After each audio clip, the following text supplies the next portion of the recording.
Dr. Sarah Chen stared at the holographic display floating above her desk, its soft blue light illuminating the dark circles under her eyes. The data made no sense. She checked and rechecked her calculations a dozen times, but the conclusion remained the same. The Zarkak's attack on Europa Station hadn't been an act of aggression. It had been an experiment. The revelation hit her like a physical blow. 17 researchers dead, millions in equipment destroyed, and humanity's first deep space research station reduced to scattered debris across Europa's icy surface. All because an advanced alien civilization wanted to see how humans would react to a crisis. The door to her underground office hissed open. Dr. Chen. Captain Rodriguez's voice carried the weight of someone who hadn't slept in days.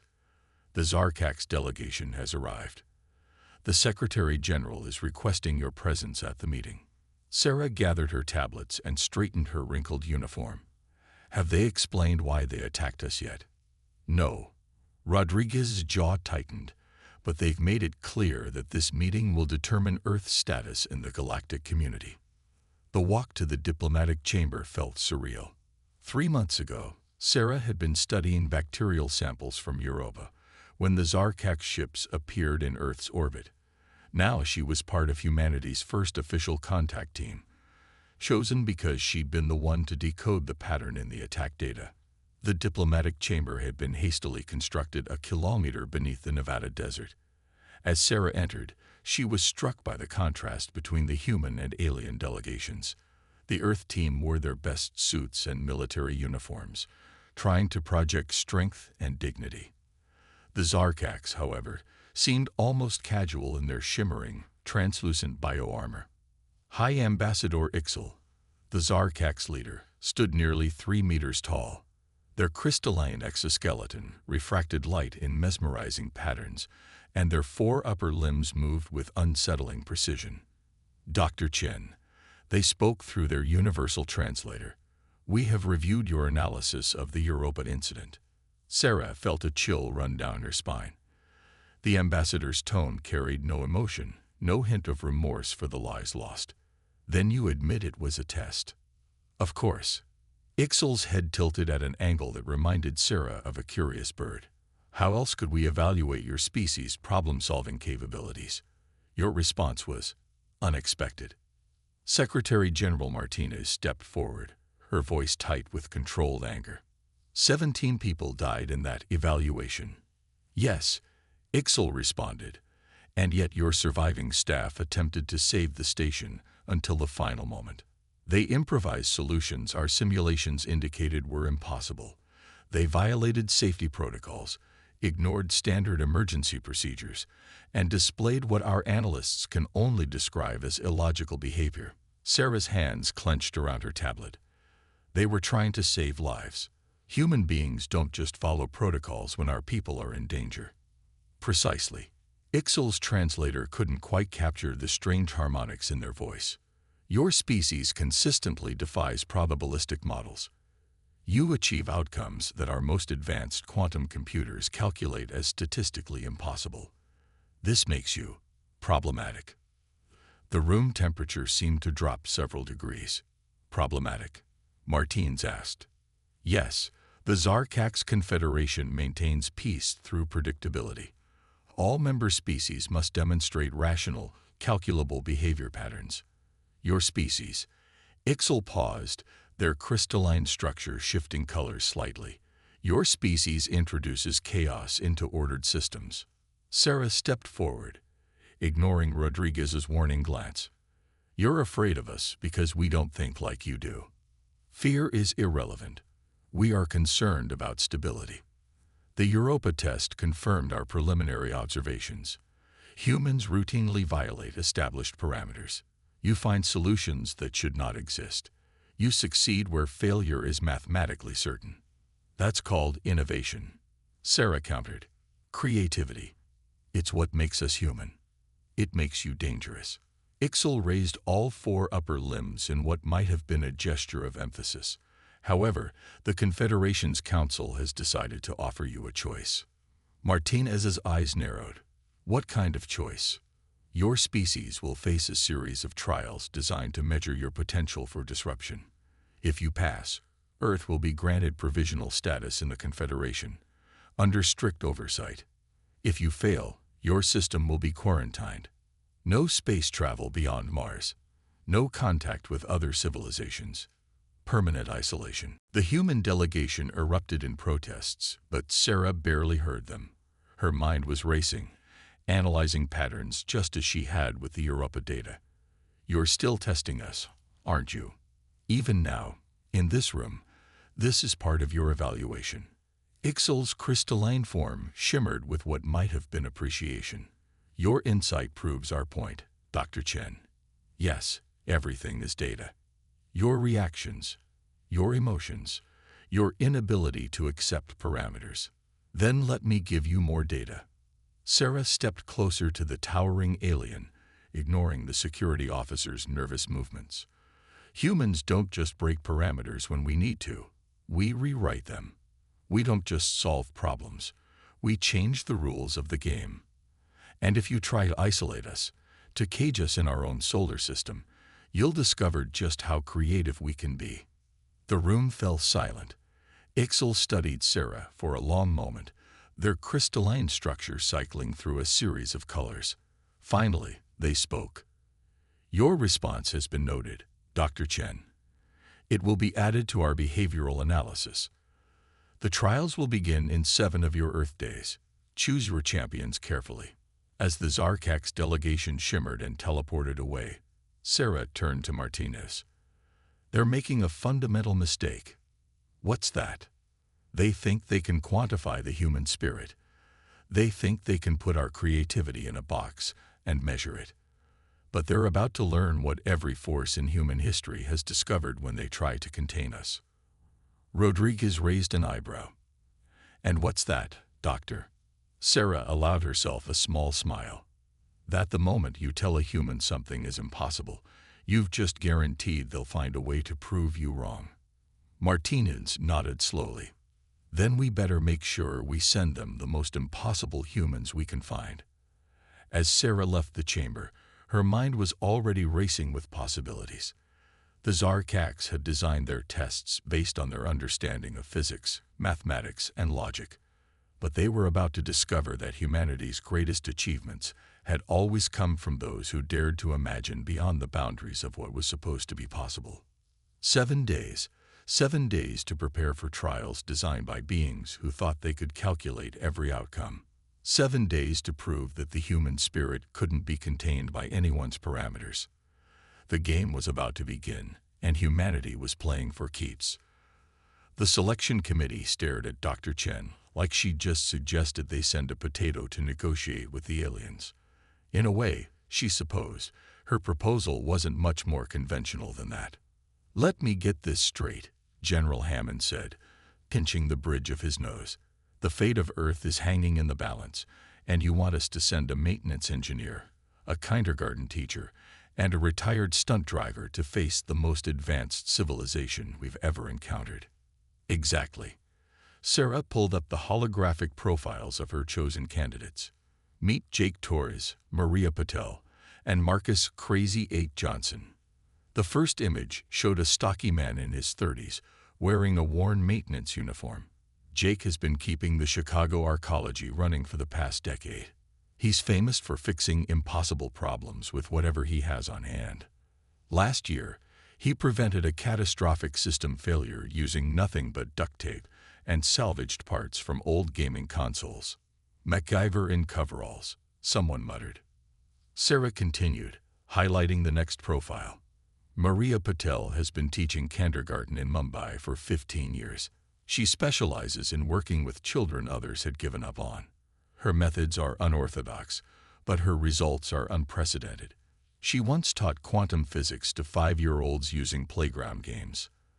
The final image showed a grinning man in his 50s, countless scars telling stories of stunts both successful and otherwise. And Marcus Johnson held the world record for most impossible stunts survived before retiring. He's famous for looking at deadly situations and finding the one impossible angle that lets him walk away alive. Secretary General Martinez, who had been quietly observing, finally spoke. Dr. Chen, the Zarkax will be testing humanity with their most advanced technology. Why choose people with no scientific or military background? Because that's exactly what they're expecting, Sarah explained, her eyes bright with conviction. They think in algorithms and probabilities. They'll design tests that would challenge our best scientists and soldiers. But these three, she gestured to the profiles, they don't think like scientists or soldiers.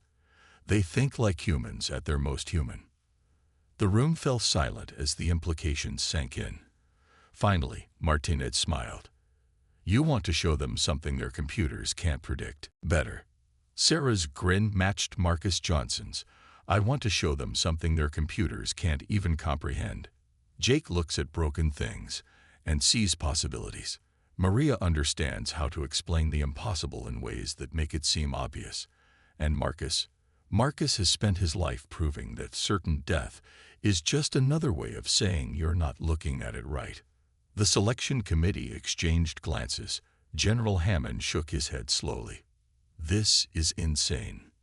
Exactly, Sarah replied. And that's why it might just work. 48 hours later, Sarah stood in the same underground facility where they'd first met the Zarkax, watching her chosen team size each other up. Jake was fiddling with a broken tablet, absently turning it into something it was never designed to be. Maria was making origami creatures out of classified document printouts, each one more complex than the last. Marcus was testing the room's acoustics by whistling television theme songs. So, Marcus said, finishing the theme from an old sci-fi show, we're supposed to save Earth by taking alien tests. More or less, Sarah confirmed. The Zarkax believe they can predict everything. Our job is to prove them wrong. Like that time, I had to teach the concept of infinity to a class of hyperactive 5-year-olds using nothing but bubble wrap. Maria asked, her hands never stopping their paper folding. Exactly like that. Jake looked up from his tablet, which now appeared to be part radio and part coffee maker. They're going to try to make us fail. Yes. They're going to use technology we can't possibly understand. Definitely. They're going to set up scenarios designed to be literally impossible to solve. That's the plan. All three of them broke into grins that would have made the Zarkax's probability computers short-circuit. Well, Marcus said, cracking his knuckles, impossible is kind of our specialty, isn't it? Maria nodded, holding up what looked like an origami Klein bottle. I once got a room full of kindergartners to sit quietly for an hour by convincing them they were practicing their ninja stealth skills. Last month, Jake added, I fixed a quantum computer array with a paperclip and some chewing gum. You what? Sarah blinked. Don't ask. Pretty sure it violated at least 12 laws of physics, but it worked. He shrugged. Sometimes you just have to ignore what's supposed to be possible and do what needs to be done. Before Sarah could respond, the room's lights dimmed and a holographic message appeared. Trial begins in 24 hours. Prepare your CHAMPIONs. Maria looked at the message thoughtfully. You know, this reminds me of when I had to organize the school play with no budget, no scripts, and a cast of 30 kids who all wanted to be the star. How did that work out? Marcus asked. Oh, it was a disaster. She smiled. But it was the most creative, entertaining disaster anyone had ever seen. The parents still talk about it. That's exactly the spirit we need. Sarah said. The Zarkax think they can contain human creativity within their parameters. We're going to show them why that's impossible. Jake held up his modified tablet, which was now somehow projecting a tiny holographic disco ball. Speaking of impossible, anyone want to see what happens when you crosswire a datapad with a quantum entanglement communicator? Is it safe? Sarah asked nervously. Probably not. He grinned. But it'll be interesting. As Sarah watched her unlikely team begin to bounce ideas off each other, each one more impossible than the last, she felt something she hadn't expected. Hope. The Zarkax had chosen to test humanity because they couldn't predict us. They saw that as a flaw, a danger to be contained.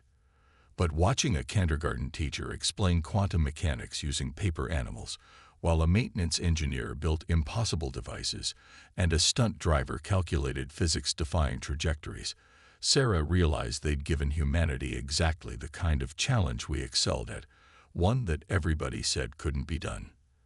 The next 24 hours would determine Earth's fate, but for the first time since the aliens arrived, Sarah was certain of one thing. The Zarkax had no idea what they were about to witness. Human ingenuity was about to go off script, and no amount of alien computing power could calculate where that might lead. The first trial chamber was a perfect cube of seamless alien metal, stretching 50 meters in each direction. High Ambassador Ixel's voice echoed through hidden speakers, their tone carrying what might have been amusement. Your initial challenge is simple. Cross the room. Jake Torres studied the seemingly empty space with narrowed eyes. There's a catch, right? As if in answer, the air itself seemed to crystallize, revealing an intricate maze of deadly energy fields, quantum singularities, and gravitational anomalies. The path across had become a three-dimensional nightmare of impossibilities. The solution requires precise calculation of quantum states and gravity fluctuations, Ixel explained. Our most advanced AI requires 3 days to plot a safe route. Maria Patel tilted her head, watching the deadly light show with the same expression she used when examining a child's finger painting. It's pretty, she said. Reminds me of the time we had to reorganize the playground after the earthquake. Marcus Crazy 8 Johnson was already walking the perimeter, whistling tunelessly. Energy fields change color when they interact with each other, he noted, like mixing paints. In the observation room, Dr. Chen watched nervously as the team ignored the quantum calculation devices they'd been provided. The Zarkax representatives were clicking and humming among themselves, probably noting how the humans weren't even attempting to use the proper tools. Back in the chamber, Maria had sat down cross-legged on the floor and was making hand gestures in the air. You know what this looks like, she said suddenly. Remember that game kids play with jump ropes, where 2 people swing them in opposite directions? Jake's eyes lit up. Double Dutch. The ropes create patterns. And if you watch long enough, Marcus finished, you can see the rhythm. The Zarkax observers fell silent as the 3 humans began to do something completely nonsensical. They started clapping. Different rhythms, different patterns, their hands moving like they were keeping time to music only they could hear. There, Maria said after 2 minutes. See it? The energy fields aren't random. Jake nodded. They're resonating, like sound waves. Marcus grinned. Like a stunt track. You don't plot every inch, you feel the flow. Before the aliens could process what was happening, Maria started singing a children's counting rhyme. Jake and Marcus joined in, their syncopated clapping matching the pulsing of the deadly energy fields. Now, Maria called out. Marcus took 3 running steps and launched himself into the maze of death. But instead of calculating quantum states, he was moving to the rhythm they'd discovered, his body flowing between the energy fields like a dancer. Impossible, one of the Zarkax observers chittered. He cannot possibly be calculating the probability matrices. He isn't, Sarah said, unable to hide her smile. He's feeling the beat. Jake went next, adding his own flourishes to the movement. Slides and spins that looked more like a street performance than a scientific solution. Maria followed, her motions reminiscent of the playground games she used to teach complex concepts to children. They reached the other side in under 5 minutes. That, High Ambassador Ixel's translator crackled with static. That was not the intended solution. Did we break any rules? Maria asked innocently. No, but then it was a valid solution, Jake said, already examining the far wall with professional interest. Nice energy matrix you've got here. Reminds me of the time I had to rewire the arcology's waste recycling system using old Christmas lights. The second trial proved equally confounding for the aliens. The team was presented with a quantum encryption lock that should have taken years to solve. Maria took one look at it and declared it reminded her of the pattern matching games she used to help children learn language. 10 minutes later, Jake had reversed the encryption field using a modified maintenance drone and what appeared to be parts from his own shoe, while Marcus provided what he called moral support by telling increasingly improbable stories about his stunt career. The third trial involved navigating a maze of temporal anomalies. The Zarkax expected them to use complex calculations to predict and avoid time dilation effects. Instead, Marcus taught them a variation of red light, green light that he'd invented for a stunt involving a motorcycle and a malfunctioning traffic system. They turned the temporal maze into a game, calling out warnings and opportunities like children on a playground. "This is not possible," one of the alien scientists insisted as the team completed their fifth trial by solving a quantum paradox using methods apparently inspired by a kindergarten art project. "They are not following any of the established protocols." Sarah watched as her team celebrated their latest success with an impromptu dance party. "That's because you're trying to measure them against your standards. Humans don't just think outside the box. We forget the box exists in the first place." The sixth trial was meant to be the most challenging yet. A room filled with reality-bending technology that created physically impossible spaces and contradictory states of existence. Jake took one look and declared, "Oh, this is just like that time. The Arcology's AI tried to redesign itself while running a virtual reality server. Had to fix that with a rubber band and an old MP3 player." Maria was already organizing the chaos using techniques she'd developed for managing a classroom of 30 children with different learning styles and attention spans. "If you look at it like a story," she explained to the increasingly baffled aliens, "the impossible parts are just plot twists waiting to be resolved." Marcus contributed by treating the whole thing like one of his signature impossible stunts. "The trick," he told their audience, "is to convince yourself that the impossible part is actually the easy part. Everything else is just details." They solved it in 20 minutes. As the team prepared for their seventh and final trial, Sarah noticed something remarkable. The Zarkax weren't just frustrated. They were fascinated. The aliens had come to test humanity's ability to function within their parameters. Instead, they were witnessing something their vast computing power couldn't comprehend: the pure, untamed creativity of the human spirit. "The final trial begins in 1 hour," Ixel announced, their crystalline form shifting through colors that suggested deep confusion. "We have adjusted the parameters based on your previous performances. They're going to try something really impossible this time," Jake said, tightening a loose bolt on his latest improvised device. Maria smiled, folding a piece of paper into what appeared to be a mathematically impossible shape. "Good thing impossible is what we do best." Marcus cracked his knuckles. "Anyone else feeling like we should really show them what humans can do when we stop playing nice?" Sarah watched her team prepare, each in their own unique way, and knew the Zarkax were about to learn the most important lesson about humanity. The moment you tell us something can't be done, you've just guaranteed we'll find a way to do it, and probably invent 3 new impossible things along the way. The final trial was about to begin, and humanity was ready to rewrite the rules one last time. The final trial chamber was different. Where the previous rooms had been clinical and precise, this one seemed to defy reality itself. The walls rippled with quantum fluctuations, and the air itself appeared to be folding in on itself in ways that made Sarah's eyes hurt. High Ambassador Ixel's voice carried an unmistakable note of satisfaction. "We have created what our systems calculate to be a truly impossible scenario. The laws of physics themselves prevent any solution." Jake, Maria, and Marcus stood at the entrance, studying the chaos before them. The chamber appeared to contain multiple overlapping realities, each operating under different physical laws. In the center, a simple red button floated in a sphere of pure quantum uncertainty. "Your task is elementary," Ixel continued. "Press the button." The teen watched as a test probe was sent into the chamber. It existed in 12 different states simultaneously before dissolving into its component atoms. A second probe calculated itself out of existence.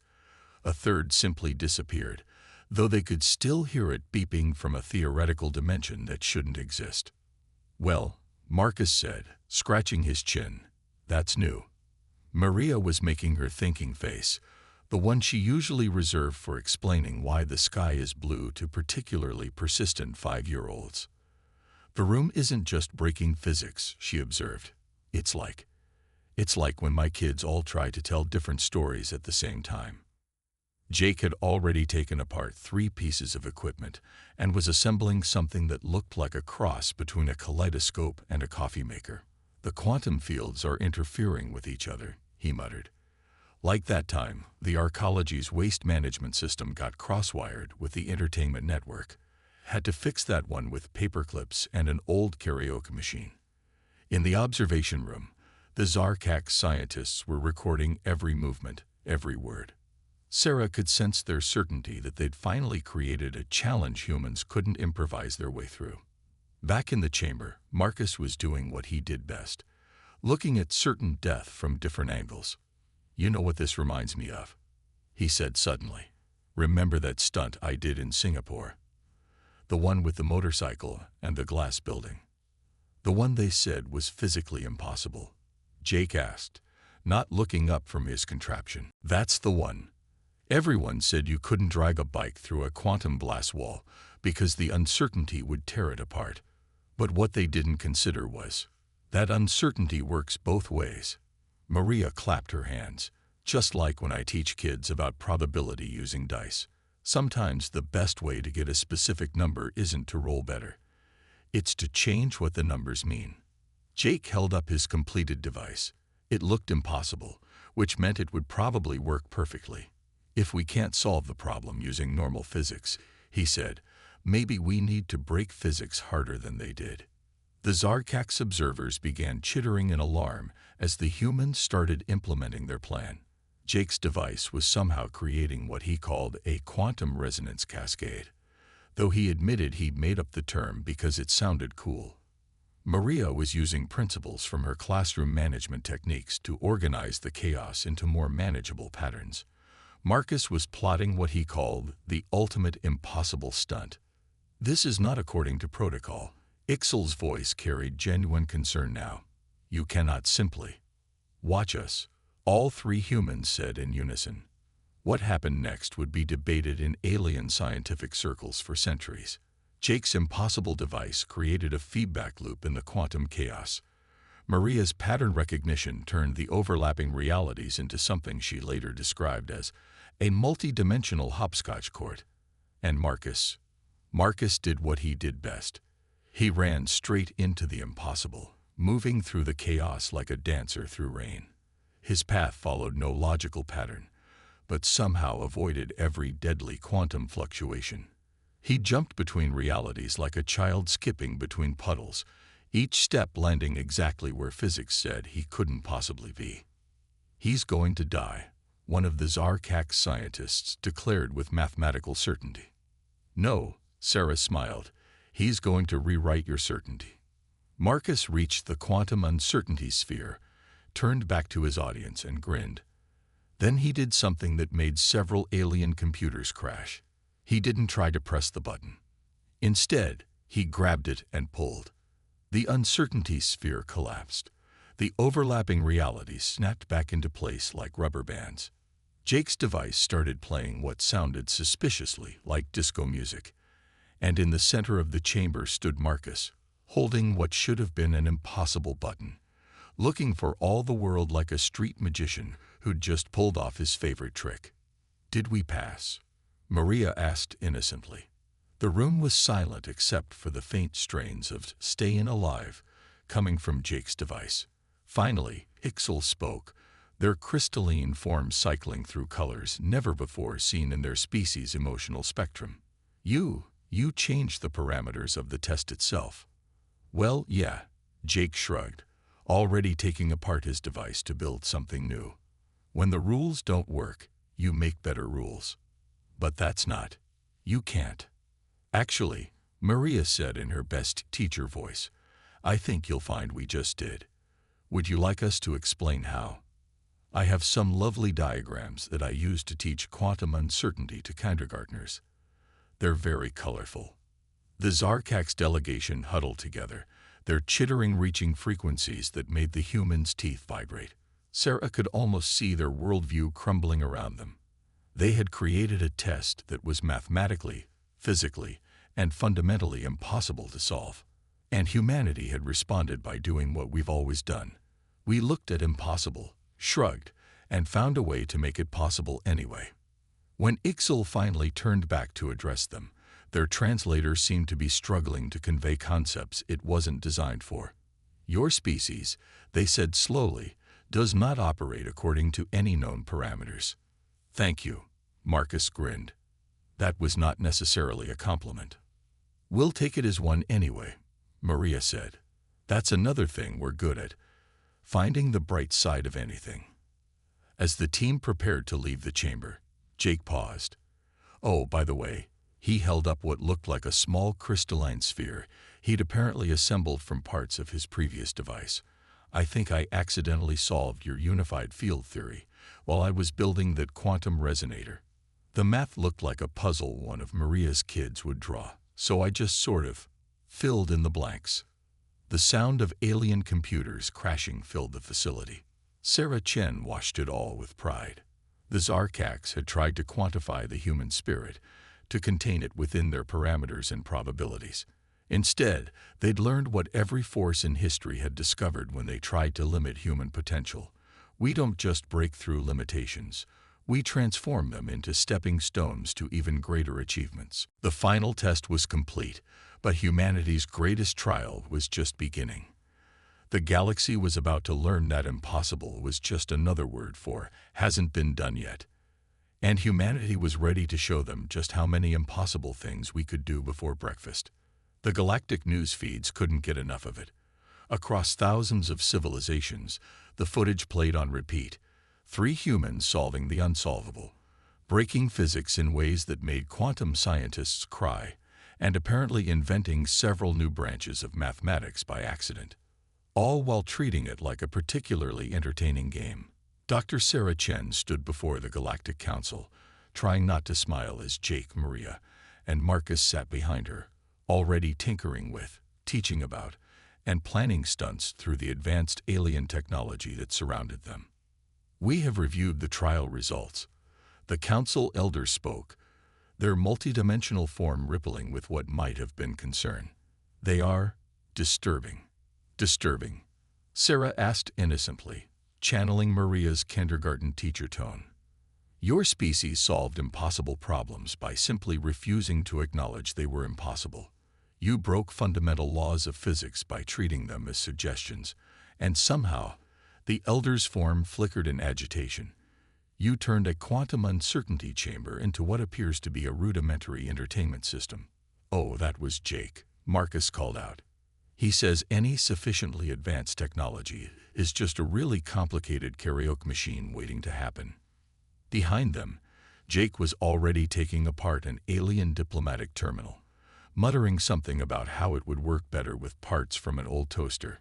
Maria had somehow gathered a group of young aliens and was teaching them Earth children's games that seemed to violate several laws of thermodynamics.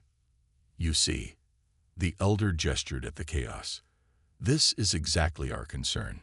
Your species doesn't just solve problems. You fundamentally change the nature of the problems themselves. Sarah nodded. That's because humans don't see limitations the way other species do. Where you see immutable laws, we see possibilities.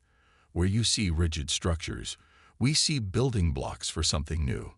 High Ambassador Ixal stepped forward, their crystalline form still showing colors that hadn't existed before their encounters with human creativity.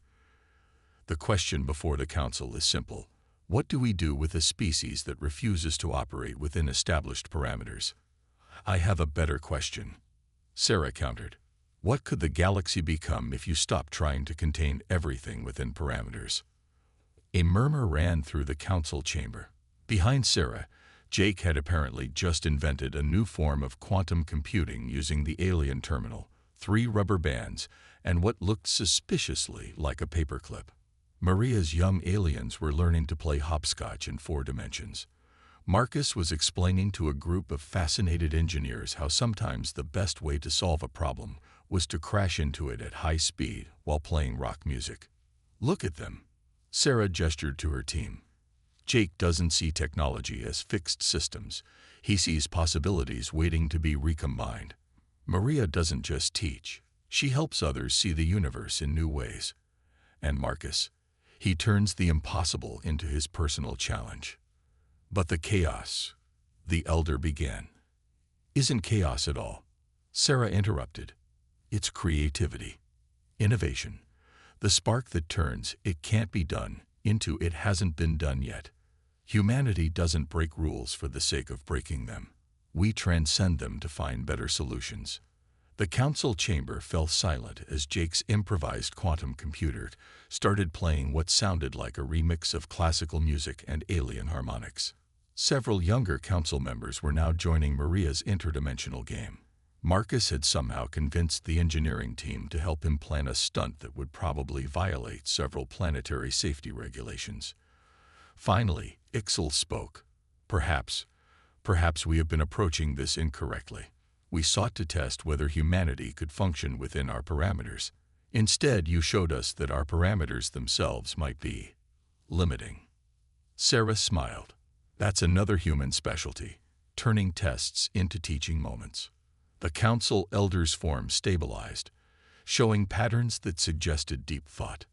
The original proposal was to either constrain humanity within our system or isolate them completely. But perhaps there is a third option. "Oh," Sarah raised an eyebrow. "We could learn from each other. Your chaos, your creativity, balanced by our structure.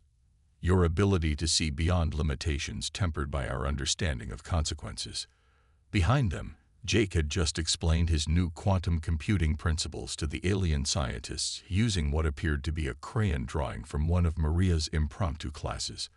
The scientists were alternating between expressions of horror and amazement as they realized it actually worked. "That's what humanity does best," Sarah said. "We don't just find new ways to solve problems. We share them. We teach. We learn. We grow. And we bring others along with us on the journey." The council chamber erupted in discussion, thousands of alien species debating the implications of what they'd witnessed. But Sarah could see the outcome in the way young aliens were already asking Maria to teach them more games, in how the engineers were eagerly discussing impossible projects with Marcus, in the way Jake's chaotic innovations were sparking new ideas among the scientific community. "Very well," the elder declared finally. "Humanity will not be contained or isolated. Instead, you will be integrated, though perhaps with some safety protocols," they added, watching as Marcus demonstrated his theory of probability manipulation using what looked like a makeshift skateboard. "A wise choice," Sarah said. "Though I should warn you, humans tend to view safety protocols as interesting suggestions." As if to prove her point, Jake's quantum computer had somehow gained sentiment and was now trying to write a symphony combining Earth rock music with alien quantum harmonics. Maria's game had evolved to include temporal loops. Marcus was explaining to the engineers why adding rocket boosters to things usually made them better. The galaxy was about to change. Humanity had faced its ultimate test and done what we do best. We'd turned it into an opportunity to explore, create, and inspire. The age of rigid parameters was ending, replaced by an era of possibilities. And somewhere in the quantum chaos of Jake's computer, mixed with the laughter from Maria's games and the excited plans of Marcus's stunts, Sarah could hear the future taking shape. It sounded impossible, improbable, and absolutely perfect. After all, that's what humans do best. We make the impossible not just possible, but inevitable. And now we had an entire galaxy to share it with. The elder looked at the joyful chaos erupting throughout the chamber and made a sound that might have been a sigh. "The galaxy will never be the same, will it?" Sarah watched as Jake began explaining to a group of quantum physicists why sometimes you had to ignore physics to make physics work better, while Maria taught young aliens the human concept of thinking outside the box by literally building a box out of quantum fields and then showing them all the ways to escape it. No, she agreed happily. That's rather the point. Marcus, overhearing, grinned as he fine-tuned his probability-defying skateboard. Just wait until we show them what humans can really do when we're not holding back. The galaxy would never be the same. And that was exactly what it needed.